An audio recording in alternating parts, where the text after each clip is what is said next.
Por tanto, para finalizar este capítulo de la descripción de los diferentes diseños de investigación en metodología cuantitativa, vamos ahora a hablar de los diseños experimentales. Los diseños experimentales, como ya hemos visto en los diferentes seminarios y otras clases, dentro de la investigación primaria serían aquellos estudios que mayor nivel de evidencia aportarían por el diseño que se establece en un estudio experimental y porque debe ser muy meticuloso y se controlan bastantes variables que nos hacen llegar a resultados mucho más fiables y válidos que en los estudios anteriores. Estos diseños experimentales, que son también, como hemos visto, analíticos, incluyen, por lo tanto, ese elemento de comparar un grupo de casos con una situación, un evento, una patología, con un grupo de controles que van a establecer si esa situación del efecto, el factor al que sometemos, la enfermedad a la que estamos queriendo estudiar, pues se debe por ese tipo de factores o bien se debe al azar. Por lo tanto, el azar es un elemento muy importante dentro de los diseños experimentales y que además condiciona que una determinada intervención se aleatorice en determinados grupos de estudio y eso va a hacer que hablemos de diseños experimentales puros o diseños cuasi experimentales. Los diseños experimentales, como también hemos ido viendo, tienen que darse la situación de que la intervención la introducimos desde el equipo de investigación, es decir, manipulada e introducida por los investigadores y es lo que lo diferencia fundamentalmente de los estudios observacionales. Por lo tanto, el diseño es mucho más meticuloso, mucho más estricto, mucho más riguroso y nos llevará, por lo tanto, a resultados mucho más concluyentes con respecto a la comparación que hayamos establecido entre los diferentes grupos de análisis. Dentro de estos diseños de investigación, pues teniendo en cuenta esa característica fundamental de que exista una intervención introducida por los investigadores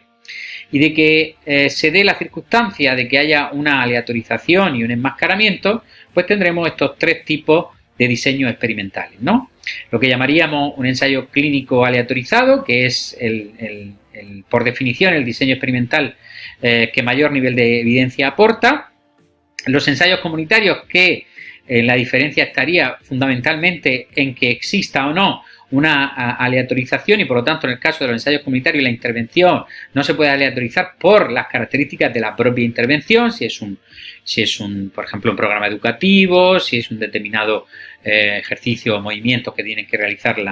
los sujetos que participan en el estudio, pues no podemos aleatorizarlo por las circunstancias concretas de la muestra y tampoco podríamos enmascararlo puesto que los sujetos conocerían cuáles serían las diferentes alternativas al ensayo. Y tenemos los ensayos de campo, que hablaríamos de esos tipos de ensayos que precisamente se dan en el laboratorio o lo que llamamos esa investigación básica. Vamos a centrarnos fundamentalmente en los ensayos clínicos aleatorizados, pero desde un punto de vista de lo que sería un estudio experimental, para ver qué características tienen. Las características coinciden fundamentalmente igual que en cualquier estudio analítico, es decir, que debe de haber un grupo de casos y un grupo control, puede haber varios, ¿vale? Pero siempre debe de existir un grupo control, que es el elemento que lo hace diferenciador, y luego veremos que tiene una serie de características propias de si nos vamos hacia un ensayo más de ensayo clínico, aleatorizado o a un ensayo comunitario. Bien, aquí tendríamos la secuencia que vamos a seguir a la hora del desarrollo de un ensayo clínico. Como vemos, una vez que hemos seleccionado la muestra de paciente, en este caso, para el tamaño muestral lo que vamos a calcular es lo que corresponde a un contraste de hipótesis, bien sea de media o de proporción, pero estaríamos hablando de grupos mucho más reducidos, puesto que también el acceso a esta muestra y las implicaciones éticas que ahora veremos también tienen una condición fundamental. Vamos a establecer muy claramente los criterios de elegibilidad de esa muestra, es decir, con unos criterios de inclusión y exclusión muy concretos que van a establecer una selección de aquellos sujetos que van a participar en cada uno de los grupos del ensayo clínico. Por supuesto, como veremos, el consentimiento informado es un elemento fundamental y de hecho es un criterio de exclusión no aceptar participar en el estudio, no firmar el consentimiento informado, y comienza siempre el estudio, va a ser longitudinal y siempre va a ser prospectivo. Un estudio experimental nunca será retrospectivo, sino que siempre va a ser prospectivo, va a ir desde el momento del inicio, del estado inicial en adelante. Y vamos a ver cómo introducimos en ese estado inicial una aleatorización en el momento en el que vayamos a someter a diferentes intervenciones o tratamientos al grupo de estudio con respecto al grupo control. Es decir, el grupo de estudio va a ser aquellas personas, por ejemplo, en un ensayo clínico clásico, un ensayo clínico aleatorizado, nosotros vamos a introducir el tratamiento a una determinada patología o un determinado grupo que tiene que tener esa patología, evidentemente. ¿Cuál será el grupo control? El grupo control no va a tener la patología, pero tiene que tener o acercarse o ser lo más próximo posible a las mismas características de aquellos que tienen la patología. Por lo tanto, introducimos la aleatorización y esto nos va a dar un resultado. De esta manera podremos luego, como veremos en la siguiente sesión formativa sobre la medida de asociación, establecer determinados rangos en los resultados, según lo que hayamos obtenido. ¿Qué hay que controlar mucho en un ensayo clínico? Hay que controlar los sesgos que se producen, ¿vale?, a lo largo de todo el proceso, es muy importante y que pueden profundizar un poco más en esos sesgos dentro de los contenidos teóricos de la metodología cuantitativa. Y evidentemente dentro del diseño es muy importante que haya una asignación aleatoria, que haya una comparación constante y que se mantengan todos los criterios de normalidad, objetividad y de observación de manera muy rigurosa. Esas serían las condicionantes o el esquema general de un ensayo clínico. Vamos a ver que este ensayo clínico, evidentemente, cuando le hacemos una asignación aleatoria, evidentemente va a proporcionarnos un grupo A y un grupo B con una determinada intervención y otros que no tengan la intervención. Esto sería, por así decirlo, en un ensayo comunitario que podamos asignar una aleatorización. Vamos a obtener la respuesta y vamos a ir comparándola precisamente entre estos dos grupos para llegar a una conclusión. Este sería el esquema también en el cual nosotros vamos a ir llegando a las diferentes conclusiones con respecto al ensayo clínico que hayamos realizado. Bien, un ensayo clínico aleatorizado, como hemos dicho, tiene ese diseño meticuloso, pero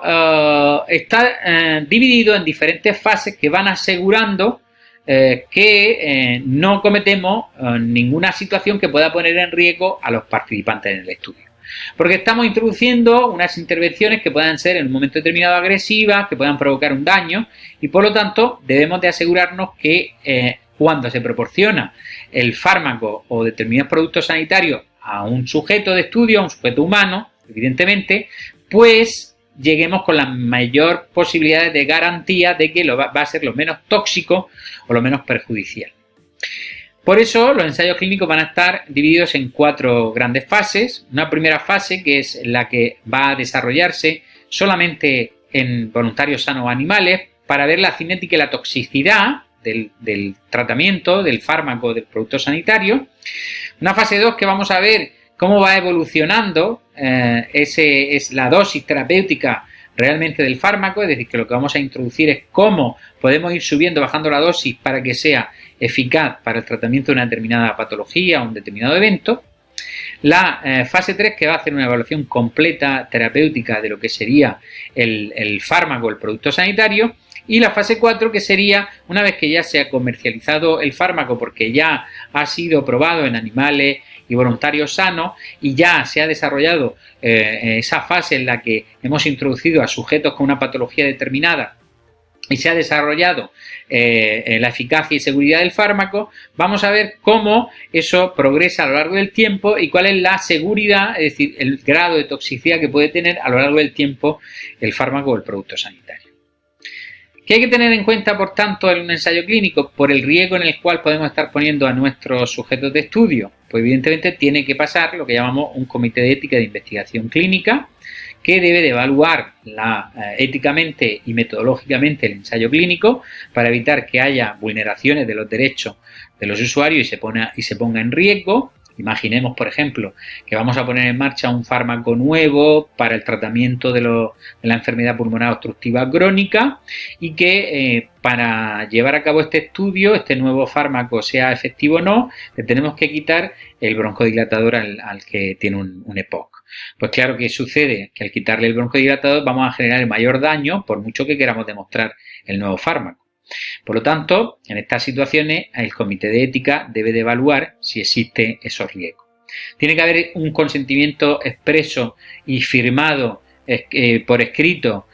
por parte de las personas que desean participar en el estudio y debe de haber una randomización en categoría, es decir, esa aleatorización que hemos dicho dependiendo de los diferentes grupos de la intervención con respecto al coso control. Y otro de los elementos importantes que debemos de tener en cuenta es el enmascaramiento, que ya hemos visto también en el caso del primer seminario de diseño de investigación, puesto que el enmascaramiento o el cegamiento va a tener como 3 niveles, un simple ciego, un doble ciego, un triple ciego, dependiendo de quién es la persona o quiénes son el conjunto de personas que no acceden a la información. En el caso del simple ciego serían los pacientes los que no saben a qué grupo al que grupo están, si en el del fármaco o el del placebo o el de otro tipo de no recibiendo ese fármaco. El doble ciego cuando tampoco lo sabe el profesional que le proporciona el tratamiento y el triple ciego cuando tampoco el que analiza los resultados, ¿no? Con esto tendríamos básicamente desarrollado lo que sería los ensayos clínicos aleatorizados. Bien, con esto hemos finalizado lo que sería la sesión de diseño de investigación, pasando por los observacionales descriptivos y analíticos y pasando a los estudios experimentales, y